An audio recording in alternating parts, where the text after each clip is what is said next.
what's up guys? Fish Tank Mike here. Today we're talking all about that weird slimy green algae that you might have in your aquarium. If you've been in the aquarium hobby for a while, you've probably seen this stuff either on the internet or in your own tanks, and hopefully not in your own tanks, but if you have it right now and that's why you found this video, don't worry, we're going to be talking about probably why it showed up, but then more importantly how to deal with it and get rid of it. Let's start off with using this tank as an example. So we ended up seeing some of this blue-green slimy algae when we transferred some of the plants that was over in another tank into this one. And in fact, knowingly, I was bringing over this blue-green slime algae into this tank. We did it anyway because I thought we would get away with it not spreading, and that's not what happened. Before we begin talking in depth about this, let's get one thing straight, and that is this stuff is not an algae, it's a bacteria, and that's an important part of how you're going to end up solving this issue. The name blue-green algae is an old school name, alright? That's what it used to be called.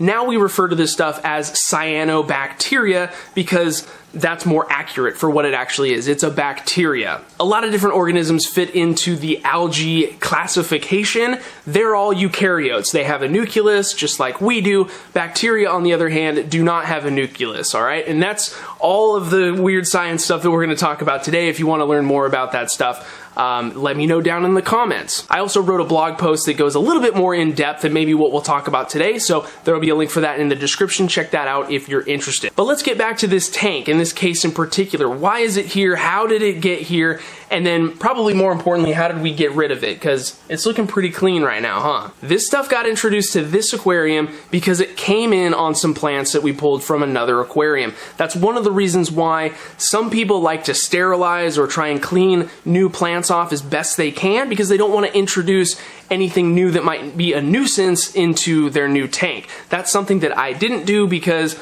I mean, everything's coming from my own stuff and I just typically don't do it. If you go digging online to try and figure out how this green slime bacteria ended up in your tank, you're going to find a ton of different answers. I've heard everything from low nitrates to high nitrates to high phosphates to not having enough aeration in your tank or enough water movement. There's just so many different things that can be a part of causing this stuff to form that I don't think you can single out one thing in particular. And that's something that you're gonna see with a lot of different types of algae and nuisance bacteria like this. There seems to be a bunch of different causes. There's no one thing that caused it to happen to you. There is one thing though, and it's super vague, and it's just that your aquarium is not balanced. That's like the go-to thing when we run into a problem and we don't have an answer for it right off the bat. Oh, it's not balanced, it's a new system. But in all honesty, that has a lot to do with the vast majority of problems that we're going to see in our aquarium. So I know that, it's not like the best answer. It doesn't really help you identify the problem. Just know that it's probably a range of different issues that all kind of happened at once. The puzzle pieces fit together, and then you experienced whatever your problem may be. In this case, we brought it into the tank, and it was able to just proliferate and go crazy. This was kind of a new system, so it wasn't a super robust, established aquarium yet, and that probably had a lot to do with it. Cyanobacteria is pretty easy to identify.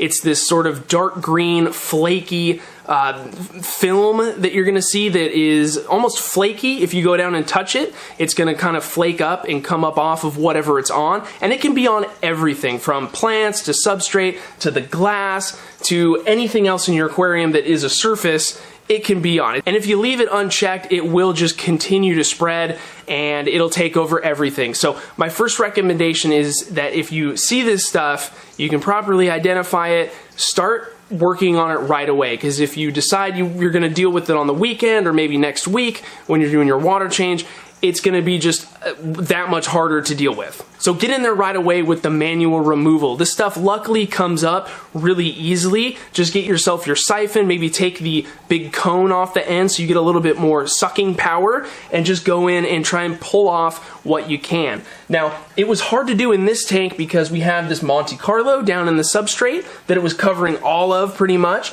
and this stuff is not attached very easily, okay? If we went over and hit some of the Rotala pieces, then those plants aren't coming up, but the bacteria is. So just keep that in mind. Make sure that you're only strongly siphoning things that aren't going to be sucked out with it. I'm always an advocate for manual removal of whatever algae or bacteria it is. Try and get it out naturally before you run into using any sort of medication or anything like that. Especially with algae, I feel like a lot of the times you don't need to just jump into using some kind of anti-algae medication, and it's always best to try and do things as natural as possible. If your tank happens to be totally far gone by this, you come back from vacation and your tank is just a nightmare, there are some things that you can use to help you solve the problem. Just doing water changes typically isn't going to get rid of this cyanobacteria, and you're going to need to use a little help. One of the things that you can use is most any type of antibiotic. So here we have some Maricin. This is erythromycin. It's an antibiotic. It's meant to be a fish medication, but it will kill this bacteria. Okay, so this is an option. There isn't dosing instructions particularly for cyanobacteria, but what I've done in the past is just used a 2-day dose of this stuff, and it's helped me a tremendous amount. It gets rid of it very fast. Something I do want to say about the antibiotics, the erythromycin or the Maricin is a bacteriostatic antibiotic, meaning it's not going to go and directly kill the whatever gram-negative bacteria or whatever it acts on. It's going to rather slow down its ability to replicate and continue to grow. So that's one of the reasons why if you use this stuff in a short-term scenario, you're not going to wipe out your beneficial bacteria and cause a lot of problems there. That's one of the reasons why it's safe, is that it just slows down the growth, and then hopefully it's enough to deal with the problem that you have. We could talk for forever about all that stuff, but I just want to let you know that it's pretty safe for your aquarium. Now the next thing that you can use is this stuff, which is called blue-green slime stain remover. I've used this stuff a bunch of times. It's actually my go-to for cyanobacteria. I've used it a lot of times, okay? So what this is like a proprietary something. I think it's some sort of a digestive enzyme that works really well on this type of bacteria, and it's supposed to be safe. Again, a proprietary blend. We don't know exactly what's in this stuff. You just use 2 little spoonfuls that come with this in the aquarium per 15 gallons of water. So I think we ended up putting like 6 spoonfuls in this, and within about, I think it was like 4 days, we were back to kind of what we see here, which is a lot of that green slime being out of the aquarium.